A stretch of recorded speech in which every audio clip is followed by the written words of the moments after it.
Folks, imagine you're in a small town in Saskatchewan, or maybe right here in New Brunswick, and you're rushing to the nearest hospital with a loved one in a medical emergency. You get there, heart pounding, only to find a sign on the door. Closed. Where do you go? How far do you have to drive? For many rural Canadians, this isn't just a hypothetically, it's a terrifying reality. Welcome to the Vox Herald podcast. I'm San Juan, and today we're diving into a pressing health crisis gripping rural Saskatchewan in 2025. The temporary closure of emergency rooms due to a severe shortage of doctors and healthcare workers. This issue, reported by CBC News on July 14, 2025, isn't just a Saskatchewan problem, it's a wake-up call for all of Canada, including our communities here in New Brunswick, where rural healthcare access is equally precarious. The story begins in places like Watrous and Kipling, small Saskatchewan towns where residents have faced repeated ER closures this year. Angela Silzer, who runs a nonprofit in Watrous, described the fear and frustration of seeing the local hospitals shuttered dozens of times since January. In Kipling, the ER was closed from July 4th to July 14th, forcing residents to drive hours for care. These closures stem from a critical shortage of physicians, nurses, pharmacists, and lab technicians, a problem that's pushing rural healthcare to the brink. Dr. Francois Reitz, a senior physician with the Saskatchewan Medical Association's Rural Relief Program, sums it up starkly. It's not just physician shortages we're seeing, there's a shortage of everybody. Why does this matter? Because access to timely emergency care can mean the difference between life and death. In rural areas, where hospitals are often the only lifeline for miles, closures force residents to travel long distances, sometimes in critical conditions. Here in New Brunswick, we know this struggle all too well. Think of communities like Blackville or Doaktown, where rural hospitals face similar staffing challenges. This crisis raises big questions. How did we get here? What's being done to fix it? And what does it mean for the future of healthcare in rural Canada? In this episode, we'll unpack the Saskatchewan crisis with a deep dive into its historical roots, the perspectives of doctors, patients, and policymakers, and its ripple effects on communities like those in New Brunswick. We'll explore how Health Canada and provincial governments are tackling this issue, compare Canada's approach to global peers, and propose realistic solutions to ensure equitable healthcare access. Plus, we'll share a quick Health Canada update to keep you informed. So, grab a coffee, settle in, and let's get started. Have you faced healthcare access challenges in your community? Share your thoughts on We'd love to hear from you. 2. Understand why rural Saskatchewan's ERs are closing in 2025. We need to step back and look at the historical forces that have shaped Canada's rural healthcare landscape. This isn't a new problem, it's the culmination of decades of systemic challenges, demographic shifts, and policy decisions, many of which resonate with New Brunswick's own rural healthcare struggles. Canada's rural healthcare system has always faced unique pressures. In the early 20th century, Saskatchewan's pioneers passed the Union Hospitals Act in 1916 to build small community hospitals, funded by local taxes, to attract doctors to remote areas. These union hospitals were lifelines for rural residents, providing basic care and emergency services. However, by the 1960s, the introduction of universal Medicare under the Saskatchewan Hospitalization Act shifted the focus toward larger urban centers, where advanced care was more accessible. This reduced the scope of rural hospitals, limiting them to minor procedures and primary care. In 1993, a pivotal moment occurred. Saskatchewan's NDP government closed 52 small rural hospitals, those with fewer than 8 beds, converting them into primary care centers. The rationale was efficiency. Small hospitals were underutilized, and consolidating services would improve care quality. A 2001 study found that these closures didn't significantly harm health outcomes, as residents adapted by traveling to larger centers. But the closures left a lasting mark, fostering resentment and fear that local healthcare was being eroded.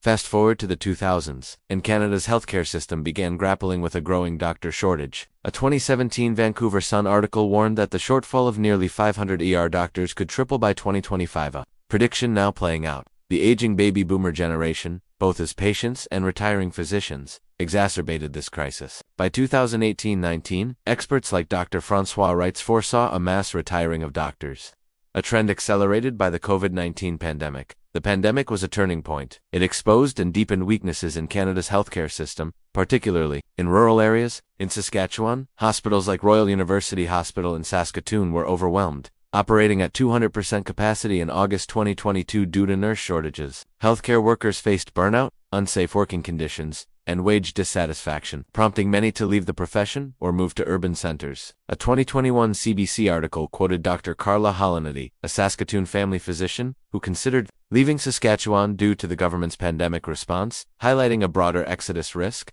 In New Brunswick, similar pressures emerged. Rural hospitals like those in Sussex and Sackville have faced temporary closures or reduced hours due to staffing shortages, echoing Saskatchewan's plight. A 2022 report by the New Brunswick Medical Society noted that 20% of New Brunswickers lacked a family doctor, with rural areas hit hardest. The province's aging population and reliance on locum doctors, temporary physicians, filling gaps mirror Saskatchewan's challenges. Health Canada plays a limited but critical role in rural healthcare, as healthcare delivery is primarily a provincial responsibility. The federal agency provides funding through the Canada Health Transfer (CHT), which in 2025 allocates over $50 billion annually to provinces, with a minimum 3% yearly increase. However, provinces like Saskatchewan argue this isn't enough to cover rising healthcare costs, estimated at 5% annually. Health Canada also supports rural health through programs like the Rural and Remote Health Workforce Strategy, which funds training and recruitment incentives for doctors and nurses in underserved areas. In Saskatchewan,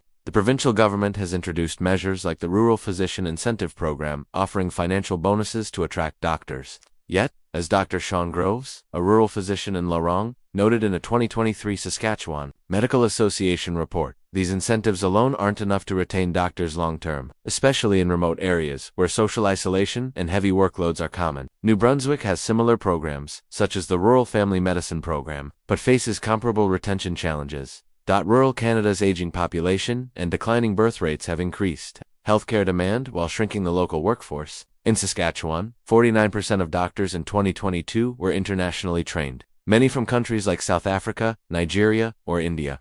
While these doctors fill critical gaps, cultural and social barriers such as limited access to traditional foods or religious communities often lead to early departures. In New Brunswick, Acadian and Indigenous communities face additional barriers, including language and systemic inequities, which compound healthcare access issues. Let's break down the mechanics of Saskatchewan's rural ER closures, why they're happening, and what they mean for residents, healthcare workers, and policymakers. This crisis isn't just about empty hospital beds, it's about systemic failures, human stories, and the urgent need for solutions. The news item, reported by CBC on July 14, 2025, centers on temporary closures in rural Saskatchewan towns, like Watrous and Kipling, driven by a shortage of healthcare professionals. In Watrous, the ER closed dozens of times in 2025, while Kipling's ER was shuttered for 10 days in July. The root cause is a lack of doctors, nurses, pharmacists, and lab technicians, forcing hospitals to rely on overstretched staff or low physicians. Dr. Francois Reitz, senior lead physician for the Saskatchewan Medical Association's Rural Relief Program, explains that rural doctors often work in communities with fewer than 5 physicians, juggling primary care, shifts, and inpatient care. A single absence due to illness, vacation, or burnout can trigger a closure, as there's often no one to fill the gap. For example, when a doctor in Watrous calls in sick, the ER may close because no locum is available. This is compounded by a shortage of support staff. Nurses, lab techs, and pharmacists are equally scarce, making it impossible to maintain full services. Think of a rural ER like a small restaurant with a skeleton crew. If the chef, waiter, and dishwasher are all out, the place can't open, no matter how hungry the customers are. In healthcare, the stakes are much higher. A closed means a heart attack patient might have to drive 100 kilometers to Regina or Saskatoon, potentially delaying life-saving care. The immediate impact of ER closures is felt by residents like Angela Silzer in Watrous, who runs a group home for adults with intellectual disabilities. When the ER closes, her clients must travel to larger centers, often in critical conditions. This increases risks, especially for vulnerable populations who may not have reliable transportation. In Kipling, Mayor Patricia Jackson noted that the ER closure from July 4 to July 14 forced residents to seek care in Regina, a 2-hour drive. The Saskatchewan NDP reported 12 hospitals facing closures or disruptions in the past month, highlighting the scale of the crisis. For healthcare workers, the pressure is immense. Dr. Reitz describes being on call every single day, leading to burnout and reduced work-life balance. When resources like lab services or imaging are unavailable, doctors can't provide optimal care, leading to moral injury, a term for the distress felt when professionals can't meet their standards of care. This was evident in a 2023 Globe and Mail report on Northern Ontario, where rural doctors reported similar struggles. A pattern now echoing in Saskatchewan. The shortage isn't just about numbers, it's about retention, recruitment, and systemic inequities. Canada's reliance on international medical graduates, IMGs, is a double-edged sword. In Saskatchewan, nearly half of doctors are IMGs, like Dr. Reitz, recruited from South Africa. While they fill gaps, many leave after a few years due to social isolation, lack of community, support, or better opportunities elsewhere. For example, a Lloydminster woman, trained as a doctor abroad, moved to New Brunswick for better licensing opportunities, highlighting Canada's fragmented credentialing system. Compensation is another hurdle. Rural doctors often work longer hours than urban counterparts, but earn less due to fee-for-service models that don't account for the complexity of rural practice. Dr. Reitz notes that being a physician isn't the high-paying job it once was, a sentiment echoed in a 2023 Stat News article warning of an oversupply of ER doctors in the U.S. Contrasted with Canada's ongoing shortage, Health Canada's role here is indirect but significant. The agency regulates physician licensing standards through bodies like the Royal College of Physicians and Surgeons, which sets barriers for IMG. While Health Canada funds rural health initiatives, provinces like Saskatchewan and New Brunswick struggled to implement them effectively due to limited local infrastructure and competing urban demands. In New Brunswick, rural ER closures are a growing concern. Hospitals in places like Sackville and Sussex have faced temporary closures, with residents traveling to Moncton or Fredericton for care. The province's 2022 healthcare plan promised 100 new family doctors by 2025, but progress is slow, with rural areas still underserved. Acadian communities, like those in Caraquet, face additional language barriers, while Indigenous groups, such as the Elsipogag First Nation, report systemic inequities in accessing care. These mirror Saskatchewan's challenges, where rural residents, including Métis and First Nations communities, face similar barriers. This crisis involves a web of stakeholders: doctors, patients, policymakers, and communities, each with unique perspectives. Let's hear from them to understand the full picture, including voices from New Brunswick, to ground this in our local context.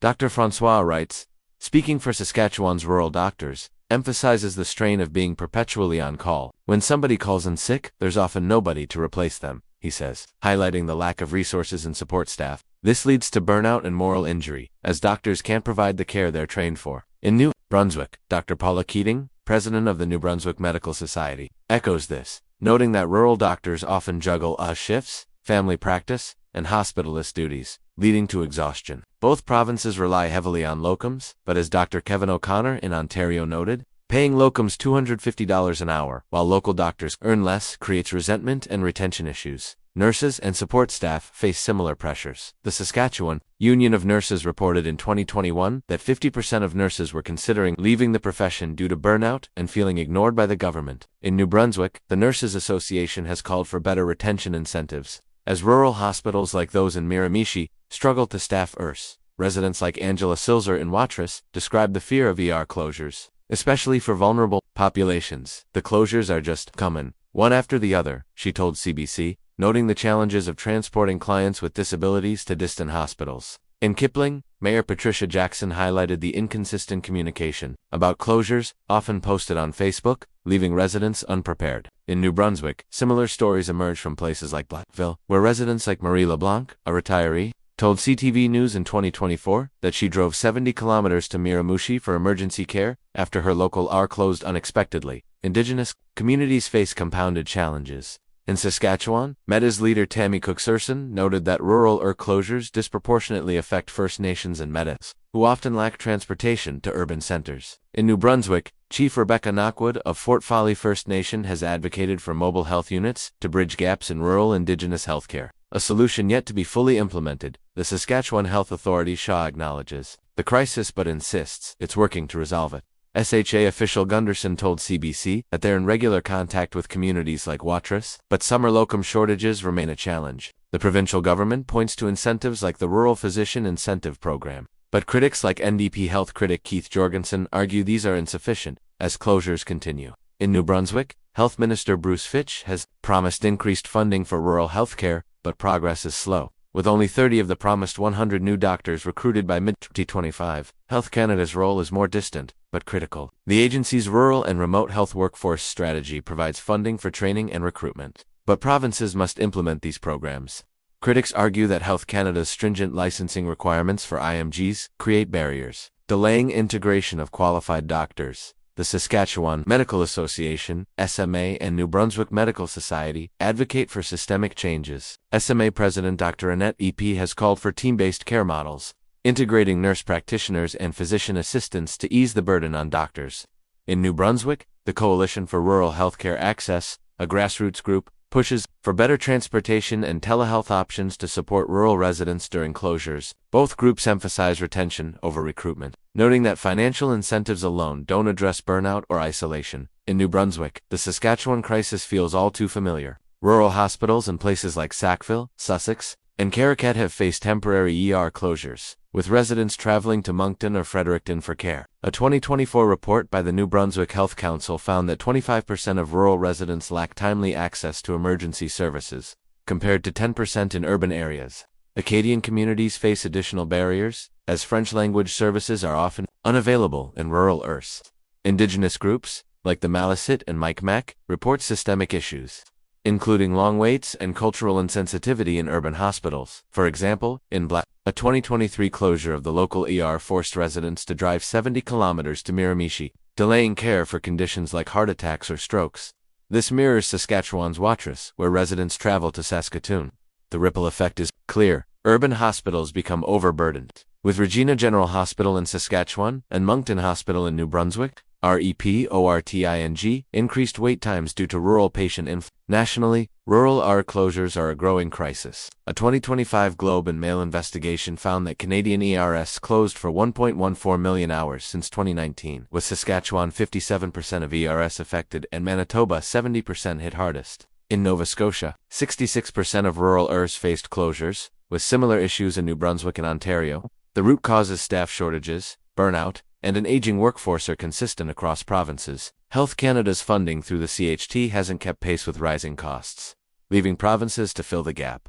Globally, Canada's rural healthcare challenges are not unique but are exacerbated by its geography. In the U.S., rural hospital closures have surged, with 140 closures since 2010, driven by similar staffing and funding issues. The U.S. Department of Health and Human Services offers loan repayment programs for rural doctors, a model Canada could explore. In Australia, the Rural Generalist Program trains doctors specifically for rural practice, achieving better retention than Canada's ad hoc approach. The European Medicines Agency (EMA) has less direct involvement in rural healthcare, as Europe's denser population reduces the urban-rural divide, but its streamlined licensing for IMGs could inform Health Canada's policies. If unaddressed, Saskatchewan's crisis could deepen healthcare inequities, erode trust in the system, and strain urban hospitals. Rural residents may delay seeking care, leading to worse health outcomes. In New Brunswick, similar trends could exacerbate disparities for Acadian and Indigenous communities. The loss of healthcare workers to urban centers or other provinces could create a vicious cycle, further depleting rural services.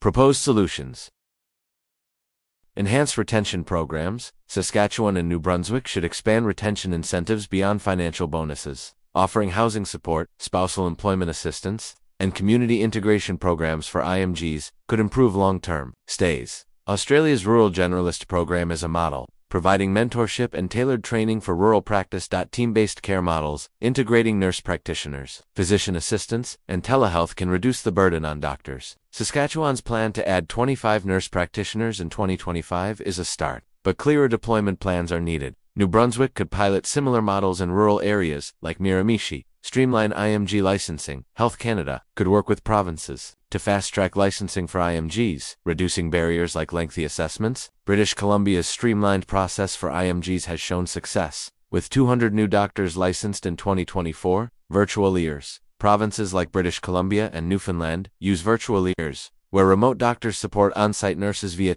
Saskatchewan and New Brunswick could expand these programs to keep ERS open during shortages, though they're not a replacement for in-person care. Community engagement. Saskatchewan's healthcare recruitment agency is developing a toolkit to help communities retain doctors. New Brunswick could adopt this, focusing on cultural sensitivity for Acadian and Indigenous populations. Community-led initiatives, like Milk River's Health Professionals Attraction Committee in Alberta, show promise. The rural crisis in Saskatchewan is a stark reminder of the fragility of Canada's healthcare system, particularly in underserved areas. From Watrous to Blackville, the stories of residents and doctors highlight the human cost of these closures. Health Canada, provinces, and communities must work together to address this crisis, balancing immediate fixes like locum support with long-term solutions like retention programs and virtual care. For New Brunswickers, this issue hits close to home, as our rural communities face similar challenges. Let's keep this conversation going. Share your experiences on X, and check out Health Canada's resources at www.canada.ca/health. Together, we can advocate for a healthcare system that leaves no one behind. In related news, Health Canada announced on July 10, 2025, a $10 million investment to expand telehealth services in rural and remote communities, including Saskatchewan and New Brunswick. This funding will support virtual programs and training for rural healthcare workers, aiming to reduce closures like those in Watrous and Kipling. The initiative aligns with Health Canada's rural and remote health workforce strategy, but critics note that without addressing retention, the impact may be limited. Stay tuned for updates, and let us know your thoughts on